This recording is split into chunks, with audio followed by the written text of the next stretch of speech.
Breaking news mga kababayan. Nako po, pasabog po ni dating Chief DND ng AFP na si Norberto Gonzales. Buwagin muna ang COMELEC bago magkaroon ng bagong gobyerno. Di ba mga kababayan, yung ating part 1 sinabi na nasa pintuan na ang people power sa Malacanang. Hala ka. Grabe ito mga kababayan. Magaling po itong si Norberto Gonzales. Na sinabi rin niya na lumang-luma ang mga armas ng AFP. Na talagang mas inuuna pa yung flood control kaysa sa sandatang lakas ng gobyernong Pilipinas. So ngayon mga kababayan, di ba si Cayetano, sinabi niya na magkaroon ng snap election dahil po sa wala na pong tiwala ang mga Pilipino sa gobyernong ito dahil sa pinagagagawa ng mga nasa posisyon na pagnanakaw. So ngayon mga kababayan, meron pong sinasabi si Norberto Gonzales na dating AFP chief ng Department of National Defense. Ang COMELEC buwagin muna bago magkaroon ng snap election. Hala ka, mga kababayan, ito na po ang balita. Pakinggan nyo po ito. Matinding pasabog po ito. Bay, maganda yung sinabi ni Senator Peter, no? Yun lang ang medyo yung snap election, sana nadagdagan niya ng konti. Kasi kung tatawag tayo ng snap elections, magkikreate yan ng another fundamental problem na ayaw din ng ating mga kababayan. Katulad ng COMELEC, no? Kung tatanungin mo mga kababayan natin, lahat sila magsasabi na medyo nababayaran ng COMELEC natin.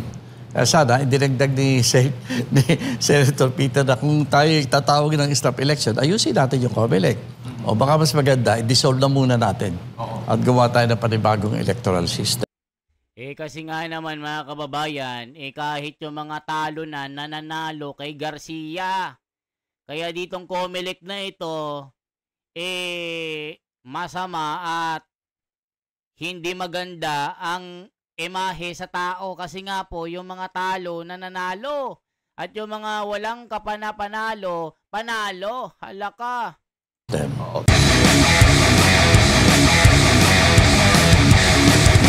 Kayo po mismo ay nananawagan na magkaroon po ng mass resignation sa lahat ng opisyal mula Presidente, Vice President, Congressman, Senador. Yan po yung panawagan po ninyo, Secretary. Bakit po ito ang kailangan para sa ating bansa ngayon? Kasi lumalabas na nawawala na ng confidence ang ating sambayanan. Nako mga kababayan, tama yung sinasabi ni dating AFP Chief DND na si Norberto Gonzales. Wala na pong tiwala ang taong bayan sa COMELEC na ito. Kasi nga po, tingnan nyo po yung isa si Abante. Natalo na, nanalo pa. Hala ka. Kaya tama lang din ang sinasabi nito na buwagin ang COMELEC para hindi mabahiran. Pagka nagka-snap election, paano? Pag hindi binuwag ito, yun din ang panalo. 1 billion lang yung ibayad, yari na. Di ba mga kababayan?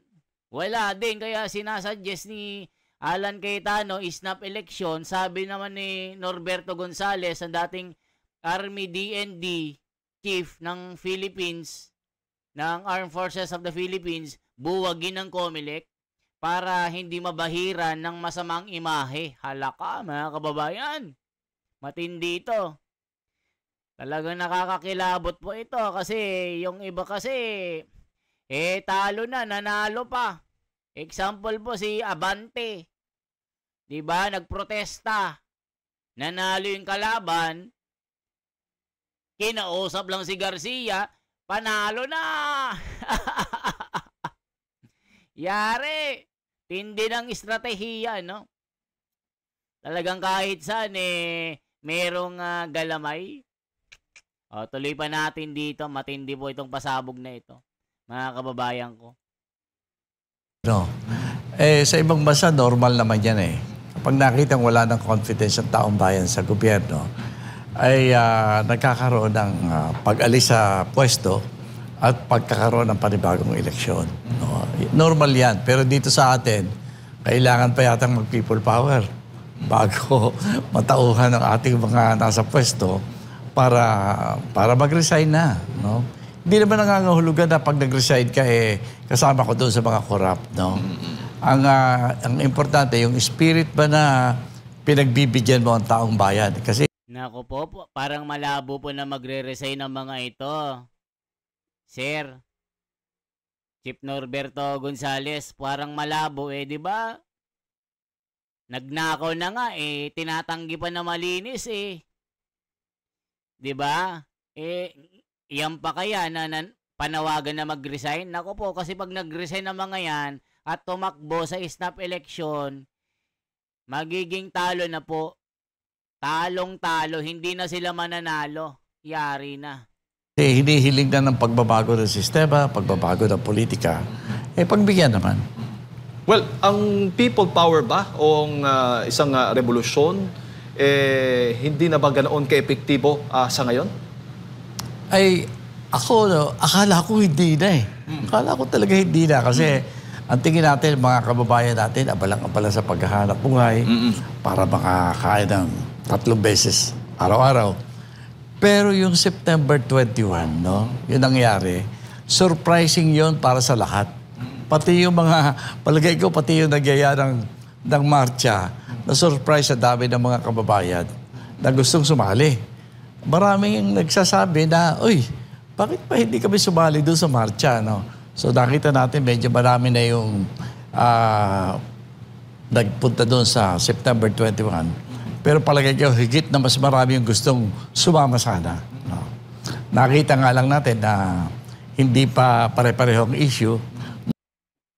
Kaso yung rally ng September 21, hinaluan ng komunista, ng gulo, nagnakaw sa mga hotel sa Sogo, nagbasag ng mga hindi dapat ganun, dapat patriotism, yung makabayan, hindi pagnanakaw ang gagawin pag magrarally.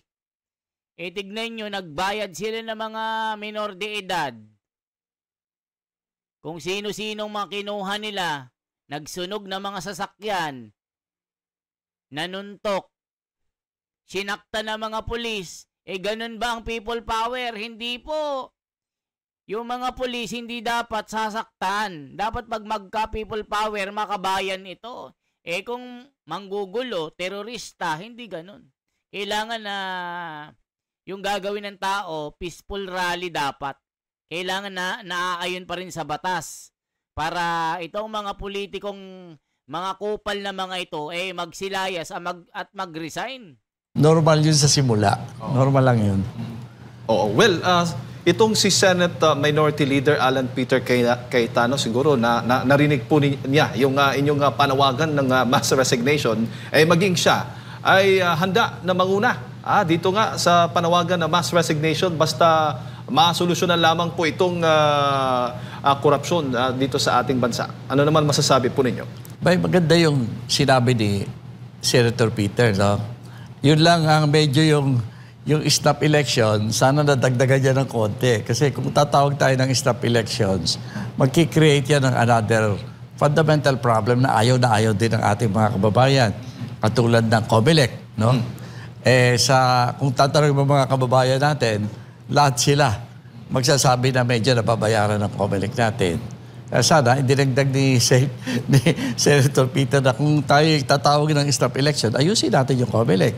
O baka mas maganda, i-dissolve na muna natin at gumawa tayo ng panibagong electoral system. Why can't I make any changes with... Mga kababayan, ano masasabi nyo dito? Dito sa snap election. Ano mga kababayan? Anong i-comment nyo? Mag-comment po kayo para po meron po kayong bahagi sa mga nangyayaring ito. Kasi syempre tayo po ang unang-una na naapektuhan sa nangyayaring gulong ito. sa korupsyon na ito, unti-unti nila tayong grabe, no? Isipin niyo mga kababayan, sila po ang gumagasto ng pera natin. Sila po ang kumakain sa mga niluluto natin. Bawat sahod natin kinakaltasan, kahit anong bilihin may tax. Tignan niyo po mga kababayan ang ginagawa ng mga walangyang politikong ito. Nakakasuka. Mga kababayan, nakakaiyak kasi nga sila po ang nagpapayaman. Tapos sasabihin nila malinis sila, dati nila silang mayaman, mga bugok. Sabi ng senador, dapat sumunod din. Kung siya ang manguna na mag-resign, dapat sumunod din yung iba pang mga opisyal ng gobyerno na mag-resign din. Para talaga, totally, mabago po yung sistema at babalik po yung tiwala ng taong bayan. Ay, alam mo, nadidinig ko yan. Kasi nagsisimula na magpulong-pulong ulit yung nag-organize ng September 21, March, no? Tingin ko lalabas sila ulit sa bandang katapusan ng November, lalabas ulit yan. Ang pinag-uusapan nila, katulad na sinabi ni Senator Peter, resign all. No? Kaya ang mangyayari dyan, kaayaw at gusto ng mga dapat mag-resign, pag taong bayan na ang nagsalita, ibang usapan yun. Sana naman pakinggan nila kasi Nako, yan mga kababayan, malawakan na rally po sa November 30 ng iba't ibang mga grupo, mga sekta ng reliyon. Pribado at publikong organisasyon nananawagan po ng people power, malaking pagtitipon, malawakan upang ikondena ang malawakan na pagnanakaw ng gobyernong ito. Mga nakaupo, mahiya kayo. Grabe kayo. Ginawa niyong mga patay gutom mga Pilipino. Nakakaiyak mga kababayan. Sa kasalukuyan, ang mga kababayan natin nakikiusap lang. Baka naman pagdating ng ibang oras o panahon hindi na pakiusap ang gagawin ng mga yan. Opo. Pero ang Malacanang Secretary ay may pahayag din patungkol dyan sa panawagan ni Senator Cayetano. Ang sabi nga, ilusyon lamang at personal na ambisyon lamang ito. Particular na ni Senator Cayetano. Ayun nga mga kababayan, binabash po nila at tinitira nila, binabakbakan nila si Allen Cayetano na personal na interes itong ginagawa ni Cayetano dahil nananawagan daw ng snap election. So ginagawa lang daw ito ni Cayetano sa kanyang sariling interes.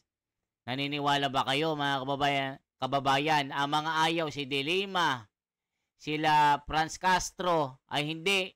Basta yung mga grupong ito, mga pinklawan. Galit na galit sila kasi nga pag sila nag-resign, hindi na sila mananalo. Sila Jokno, ayaw nila. Kasi nga pag nag-resign sila, hindi na sila mananalo. Ganon din sa Congress, pag nag-resign ang mga yan, wala na. Babay na, babay pera na. Naku po mga kababayan ko, nakakagigil. Ano mong sasabi po ninyo? Paano magiging ilusyon yan? Ako nga humahanga kay Senator Peter kasi mukhang natutugma sa pulso ng bayan ang kanyang mga ipinapahayag, no?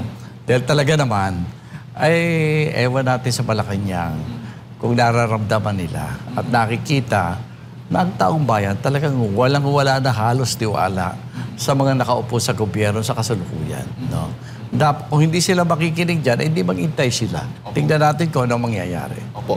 At kung magkakaroon man ng snap elections, dapat magkaroon din ho ba ng batas, gawing batas po ito dahil sabi nga ng COMELEC, wala po ito sa ating konstitusyon. Ano namang masasabi po ninyo? Alam mo, pagka ang trajectory ng pagbabago yung people power, medyo lumalampas na yan sa batas Di ba? Magiging parang revolusyonaryo na yan, no? Kaya kung tatawag ba ng eleksyon, yan ay naaayon na rin sa kagustuhan ng mga hihiligin ng taong bayan, no? Kasi kapag patuloy nating ini-insist na susundin natin yung mga deposit your cash or check here. Nako po mga kababayan, gulo po ito pag nagkaroon ng snap election. Kasi yung snap election na yan, ayaw ng mga kurakot. Sila po ang ayaw. Kasi nga, talagang hindi sila mananalo. Diyos ko po, mga kababayan. Ang mga umiyak dyan, sila Tito Soto, Lacson, Erwin Tulfo, Rafi Tulfo, ayaw nilang mag-resign kasi nga hindi na sila mananalo. Lahat po na mga bending dalo ayaw niya. Ayaw nila na mag-snap election kasi nga hindi talaga sila mananalo, mga kababayan. Kasi isusuka sila ng taong bayan dito. Diba, mga kababayan? Anong sinasabi ng taong bayan dito? Ito po. Tama po yan, buwagin muna ang COMELEC dahil mandaraya sila. Si Norberto Gonzales, mabuhay po kayo, mag-people power na po kayo. Sabi ni Renato, buwagin ang COMELEC dahil maanumalya ang COMELEC at wala kaming tiwala sa COMELEC, lalo na kay Garcia. Sabi ni Red Baron, tama, buwagin ang COMELEC. Sabi ni Alper Maghuyop 1540, kapag taong bayan ang nagdesisyon ay desisyon na rin ng konstitusyon, walang duda yan. Dapat na talaga mag-snap election na, halaka. Tama naman yan, pero dapat palitan ng COMELEC, manual election na lang muna para walang reklamo ang lahat. Halaka, mga kababayan. Galit na galit ang tao dito. Talagang nagagalit na sila. ng sistemang umiiral ngayon. Iyan nga ang ikinagagalit ng taong bayan eh. Alam nila na hindi na patas yung mga lumalabas dito sa sistema. For example, yung ginagawa ng COMELEC sa atin. Alam mo, malaking question sa taong bayan natin yan. Yung behavior ng ating mga politiko pagka panahon ng eleksyon. Yung alam naman lahat na ang mga yan gustong manalo no matter what. Kahit pandaya, mabili ng boto, mambola ng kapwa. Ginagawa lahat yan iyan, tinitingnan ng mabuti ng mga kababayan natin. Ayaw na nila yan. Kaya ang hihilingin palagay ko ng taong bayan, bago magkaroon ng eleksyon, magkaroon muna ng bagong electoral system. So yan mga kababayan. Bago magkaroon ng snap election, papalitan ang COMELEC para walang daya. Kasi mamaya pag hindi pinalitan, sila lang din ang maupo. Yari na mga kababayan. So ano masasabi nyo dito? Mga kababayan ko na naniniwala po sa bagong bayan, bagong gobyerno. Ano bang masasabi nyo dito? Ito yung sinasabi ni Norberto Gonzales. Kung gagawa ng revolusyon, ito yung sinasabi, nagko-komento lang tayo. Kailangan ng snap election, buwagin ang COMELEC para mag-resign ang mga nakaupo. Kung gusto nila, mga kababayan. Yun nga lang, ayaw nila kasi nga alam nila na hindi sila mananalo. Ngayon pa lang po, bagong ombudsman, ang tirada, ang tumbok, ang target si Sara Duterte. Yung SALEND at Parmali, mga kababayan, hindi flood control. Ang hinahabol si Sara Duterte para hindi makatakbo sa 2028. Yari na mga kababayan. So yan lamang po ang ating bahagi. I-subscribe nyo po, i-like nyo po. Say no to corruption. Magsibabaan ang mga kupal, mga buhayang magnanakaw sa gobyernong ito. Mga kababayan, save the Philippines. Sana kung magrarally kayo, kung gagawa kayo ng revolusyon, sana sa mapayapang paraan. Mga kababayan, ano bang mas magandang gawin? Manalangin po tayo ng marami. Na sana yung mga nakaupong mga buhayang ito, kinabukasan hindi na magising. Mga kababayan, kasi sobra na ang kanilang pagnanakaw. Ginawa nilang patay gutom ang mga Pilipino. Mga kababayan ko. Di ba? Kaya galit na galit ang tao. Lalong-lalo na po sa ginagawang Blue Ribbon Committee. Pinalitan si Marcoleta.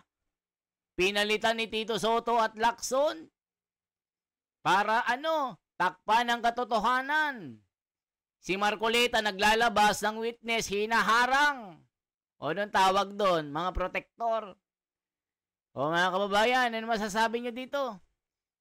Ako si The Wonders Philippines. Isang like, isang share po at isang subscribe. Salamat po.